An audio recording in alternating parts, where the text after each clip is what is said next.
नमस्कार दोस्तों, स्वागत है आप सभी का हमारे इस YouTube चैनल पर। दोस्तों, कल्कि अवतार के बारे में बहुत कुछ सुनते होंगे। आज हम आपको बताने वाले हैं कि भगवान विष्णु कल्कि अवतार क्यों लेंगे और कलयुग में किसका वध करेंगे। साथ में यह बताएंगे कि कल्कि का रूप कैसा होगा। तो अगर आपको यह समझना है कि भगवान विष्णु कल्कि अवतार कब लेंगे और किसका वध करेंगे, यह सारी जानकारी जानने के लिए आप वीडियो के अंत तक बने रहे और वीडियो को लाइक कर दे। तो चलिए शुरू करते हैं, लेकिन उससे पहले जानते हैं भगवान विष्णु इस कलयुग में क्यों आएंगे।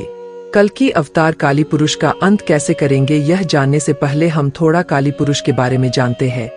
काली पुरुष के जन्म के रहस्य को जानने के लिए हमें इस युग से सृष्टि के रचना स्रोत के समय में यानी सतयुग में जाना होगा। मित्रों, सतयुग में समुद्र मंथन की कहानी आप सबने सुनी होगी। समुद्र मंथन के लिए मंदराचल पर्वत को गरुड़ देव ने अपनी चोंच में उठाकर क्षीर सागर में रखा और सरफराज बसुकी को उस पर्वत में लपेटकर रस्सी के रूप में प्रयोग किया गया। समुद्र मंथन विष्णु पुराण के अनुसार राक्षस गण वासुकी नाग के मुख और देवता पूंछ की ओर लगे थे, परंतु मंथन हो नहीं का रहा था क्योंकि मंदिराचल पर्वत का आधार गुम नहीं रहा था। तब भगवान विष्णु ने कछुआ का अवतार लेकर मंदरचल पर्वत को अपनी पीठ पर रखा। इस प्रकार समुद्र मंथन की शुरुआत हुई। उसमें बहुत सारे कीमती आभूषणों के साथ पहले हलाहल नामक तेज विष निकाला। भगवान विष्णु को इस विष के बारे में पहले से ही पता था, लेकिन उन्होंने देवताओं को इस बारे में पहले इसलिए नहीं बताया क्योंकि वह जानते थे अगर उन्होंने देवताओं को इस विष के बारे में बता दिया तो वह इस विष के कारण इस मंथन को नहीं करेंगे। इसलिए उन्हें सिर्फ अमृत के बारे में बताया गया। अब क्योंकि हलाहल विष निकल गया था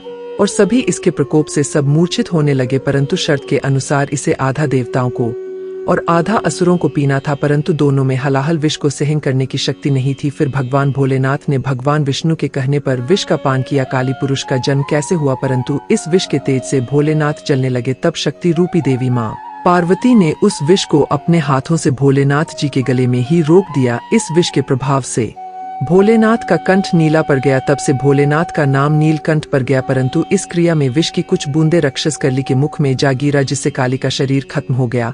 और फिर आगे जब मंथन हुआ तो उसमें से कामधेनु गाय निकली, जिसे राजा बाली ने ग्रहण किया। ऐरावत हाथी को देवताओं के राजा इंद्र ने ग्रहण किया। कौस्तुभ मणि और शक को भगवान विष्णु जी ने धारण किया और संजीवनी बूटी को इस पृथ्वी लोक पर सुरक्षित स्थान पर स्थापित किया गया, जिसे रामायण काल में लक्ष्मण जी को दिया गया था। इसके बाद धन संपदा लेकर लक्ष्मी जी निकली।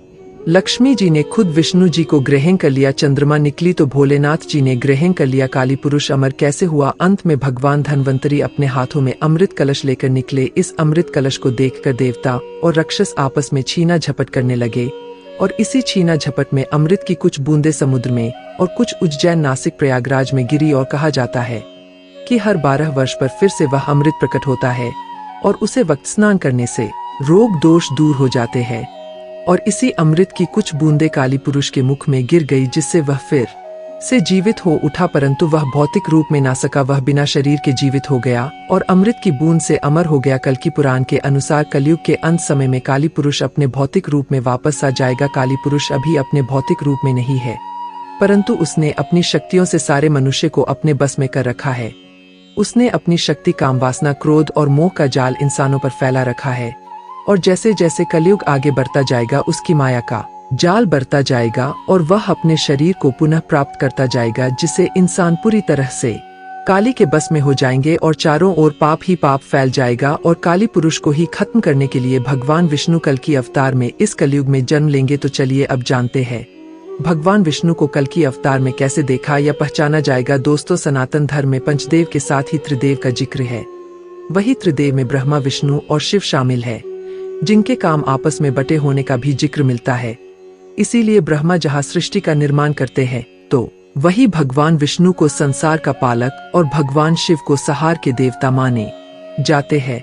वही हिंदू पुराणों के अनुसार जब जब धरती पर पाप बढ़ा है तब भगवान विष्णु की किसी न किसी रूप में धरती पर पापियों का विनाश करने के लिए प्रकट होते हैं। शास्त्रों में विष्णु जी के 10 अवतार का उल्लेख मिलता है। इसमें से अब तक 9 अवतार ले चुके हैं, लेकिन कलयुग में भगवान का अंतिम अवतार होना बाकी है। भगवान विष्णु कल्कि अवतार कब लेंगे और कैसे दिखेंगे, ऐसा माना जाता है कि जब कलयुग अपनी चरम सीमा पर पहुंच जाएगा तब विष्णु जी कल्कि अवतार लेकर कलयुग का अंत करेंगे। शास्त्रों में कहा गया है कि जैसे जैसे घर कलयुग आता जाएगा वैसे वैसे धर्म, सत्य, पवित्रता, क्षमा, आयु कम होने की कगार पर ए जाएंगे। यह भी माना जाता है कि जिस तरह से आज के समय में वारदात घटनाएं सामने आ रही है, एक समय ऐसा भी आएगा जब ऐसी घटनाएं अपने चरम पर होंगी। कलयुग का अंत कब होगा और कैसे एक इंसान दूसरे के खून का प्यासा हो जाएगा। गरीब से लेकर अमीर लोगों में जलन होने लगेगी। धर्म को न मानने वालों का बोलबाला होगा। जिस तरह से प्रजा को संभालने के लिए एक राजा हमेशा मौजूद होता है, लेकिन आने वाले समय में किसी भी शहर का राजा कोई नहीं होगा, वहाँ केवल अधर्मियों का राज होगा। मान्यता है कि एक समय ऐसा भी आएगा जब चारों ओर अकाल पड़ जाएगा। लोग भोजन को छोड़कर जानवरों की तरह पत्तियां खाकर अपना जीवन व्यतीत करेंगे। इस युग में लोगों में सिर्फ असंतोष दिखाई देगा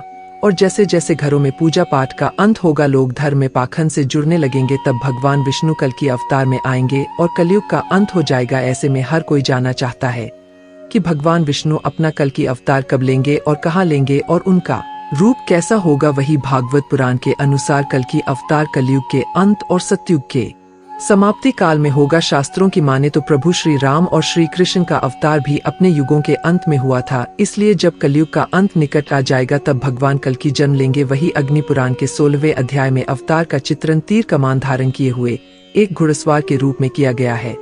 कल्कि पुराण के अनुसार वह हाथ में चमचमाती हुई तलवार लिए हुए सफेद घोड़े पर सवार होकर युद्ध और विजय के लिए निकलेंगे। पौराणिक मान्यता के अनुसार कलयुग 432000 साल का है। इसका भी प्रथम चरण ही चल रहा है। कलयुग की शुरुआत 3102 ईसा पूर्व हुआ था, जब 5 ग्रह मंगल, बुध, शुक्र, बृहस्पति और शनि मेष राशि पर शून्य पर गए थे। इसका मतलब है कि 5900 साल कलयुग के बीत चुके हैं और 426881 साल अभी बाकी है। और अभी से ही कल की अवतार की पूजा, आरती और प्रार्थना शुरू हो गई। कल की अवतार कब होगा? शास्त्रों के अनुसार श्रवण मास के शुक्ल पक्ष की 6 तारीख को भगवान विष्णु का कल की अवतार होगा। यही कारण है कि 6 तारीख को कल की जयंती उत्सव के रूप में मनाया जाता है। कल की अवतार के जन्म के समय ग्रहों की जो स्थिति होगी उसके बारे में दक्षिण भारतीय ज्योतिषियों की गणना के अनुसार जब चंद्रमा कुंभ राशि में होगा, सूर्य तुला राशि में, स्वाति नक्षत्र में उच्च होगा, गुरु स्वर्ण में और शनि अपने उच्च राशि तुला में विराजमान होगा, तब भगवान कल्कि का जन्म होगा और वह दुश्मनों का विनाश करके कलयुग को खत्म कर। दोस्तों, आइए अब जान लेते हैं भगवान कल्कि के अस्त्र शस्त्र और उसके परिवार के बारे में। धर्म शास्त्रों के अनुसार महाभारत काल के बाद जब श्री कृष्णा ने अपना देह का त्याग किया तो उनके सुदर्शन चक्र ने खुद को पृथ्वी के अंदर समाहित कर लिया था, क्योंकि ऐसा माना जाता है कि भगवान विष्णु के कल्कि अवतार जब कलयुग में आएंगे तो यही सुदर्शन चक्र धरती चीर कर वापस निकलेगा और भगवान कल्कि उसे धारण कर लेंगे। सोचने वाली बात यह है कि आखिर वह सुदर्शन चक्र से युद्ध कैसे करेंगे, उनकी क्या योजना होगी। यह सभी चीज उन्हें कोई और नहीं बल्कि भगवान परशुराम ही सिखाएंगे, जो कि आज भी जीवित है और उनकी प्रतीक्षा कर रहे हैं। सिर्फ सुदर्शन चक्र ही नहीं, कुंती पुत्र करण का कवच और कुंडल भी उनके इस युद्ध में सुरक्षा करेगा। बताया जाता है कि महाभारत काल के बाद आज भी समुद्र देव और सूर्य देव इस कवच और कुंडल की सुरक्षा पुरी के कोणार्क में सदियों से कर रहे हैं। दोस्तों, काली पुरुष के खिलाफ होने वाली इस युद्ध में भगवान कल्कि का सबसे बड़ा हथियार बरहन पदार्थ साबित होगा। जी हाँ, वही बरहन पदार्थ जिसके बारे में कहा जाता है कि वह भगवान श्री कृष्ण का दिल है, जो आज भी भगवान जगन्नाथ की मूर्ति में धड़कता है। धर्म विद्वानों की माने तो ब्रह्मा पदार्थ में असीमित शक्तियां और कलयुग में इसी ब्रह्मा पदार्थ की मदद से कल्कि अवतार काली पुरुष को पराजित करेंगे। इसके अलावा भगवान कल्कि की होने वाले परिवार के बारे में बात की जाए तो उसका जिक्र हमें भागवत पुराण के स्कंद 12 के अध्याय 2 में साफ साफ एक कथा के मध्य से देखने को मिलता है। कहानी के मुताबिक यूपी के संभल गाँव में भगवान कल्कि का जन्म होगा और वो अपने माता पिता की 5वीं संतान होंगे, जो समय आने पर देवदत्त नाम की घोड़े पर बैठकर आएंगे और तलवार से पापिया का नाश करेंगे, जिसके बाद सतयुग का प्रारंभ होगा। कथा में यह भी बताया गया है कि भगवान कल्कि की 2 पत्नियां होगी, लक्ष्मी रूपा पद्मा और वैष्णवी रूपा रूपा। भगवान कल्कि की पत्नी वैष्णवी के बारे में बताया जाता है कि उन्होंने त्रेता युग में ही जन्म ले लिया था। दरअसल त्रेता युग में दक्षिण भारत में रत्नाकर नाम के एक राजा हुआ करते थे। वो माता रानी की बहुत बड़े भक्ति थे, परंतु वो उनकी कोई संतान नहीं हो रही थी। ऐसे में एक दिन माँ काली, माँ सरस्वती और माँ भगवती राजा रत्नाकर की भक्ति से प्रसन्न हुई और तीनों ने मिलकर अपने एक एक अंश भक्ति रत्नाकर की पत्नी के गर्भ में आशीर्वाद स्वरूप दे दिया। इसके साथ ही उन्होंने रत्नाकर के सपना में आकर ये भी बताया कि उनके घर में दिव्या बालिका जन्म लेने वाली है, जिसको कलयुग में लोग पूजेंगे और भविष्य में एक खास किरदार निभाएंगे। आगे चलकर राजा रत्नाकर के घर में एक बच्ची के किलकारी गुजी, जिसका नाम त्रिकुटा रखा गया। मित्रों, त्रिकुटा के अंदर हमेशा ऐसे ही ज्ञान प्राप्त करने की इच्छा थी, इसीलिए उसने ईश्वर की भक्ति में लीन होकर घर परिवार सब कुछ त्याग कर ज्ञान की पाने के लिए निकाल गए। ऐसे में एक दिन जब प्रभु श्री राम जंगलों में माता सीता की खोज कर रहे थे, तभी उनकी मुलाकात त्रिकुटा से हुई। त्रिकुटा ने पहले नजर में भगवान विष्णु के अवतार प्रभु राम का आभास कर लिया। उनके चरणों में नतमस्तक होकर फूल चढ़ाई। भगवान राम ने त्रिकुटा की तपस्या से प्रसन्न होकर उसको आशीर्वाद दिया, परंतु जब त्रिकुटा ने भगवान राम को उनके अंदर समाहित होने की प्रार्थना की तो उन्होंने इसके लिए उसे माना कर दिया और कहा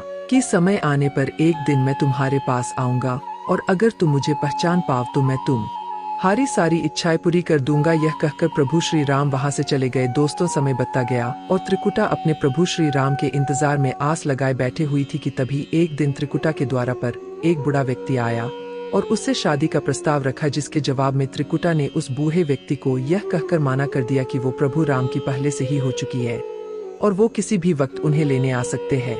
हालांकि बाद में त्रिकुटा को अपनी गलती का एहसास हुआ, लेकिन तब तक काफी देरी हो चुकी थी, क्योंकि वो बुरा आदमी कोई और नहीं बल्कि प्रभु श्री राम ही थे। त्रिकुटा ने प्रभु राम से अपनी गलती की माफी मांगी। तब श्री राम ने उससे कहा कि तुम्हारी इच्छा पूरी करने का सही समय इस युग में तो नहीं, लेकिन कलयुग में आप मेरी अर्धांगिनी बनेंगे। अगर वह उत्तर भारत के त्रिकूट पर्वत पर जाकर तप करेंगे, तब कलयुग में आपको कल्कि के अवतार के रूप में अपना बनाऊंगा। इसी दिन के बाद माता ने त्रिकुटा पर्वत पर जाकर घोर तपस्या की और शरीर का त्याग करके 3 मुंह वाले पिंडी में समाहित हो गई। मान्यता है कि भगवान विष्णु के 10वें अवतार कल्कि का जब काली पुरुष के सर्वनाश के लिए आना होगा तो वह देवी वैष्णवी से विवाह करेंगे। वही भगवान कल्कि के 4 पुत्र भी होंगे, जिनका नाम जय, विजय, मेघवाल और बालाहक होगा। दोस्तों, हमारी यह छोटी सी कोशिश आपको कैसी लगी, आप हमें कमेंट के माध्यम से जरूर बताइए। साथ में हमारे वीडियो को लाइक और शेयर करें और चैनल को सब्सक्राइब करें। मिलते हैं एक और वीडियो में, तब तक अपना ख्याल रखें। धन्यवाद।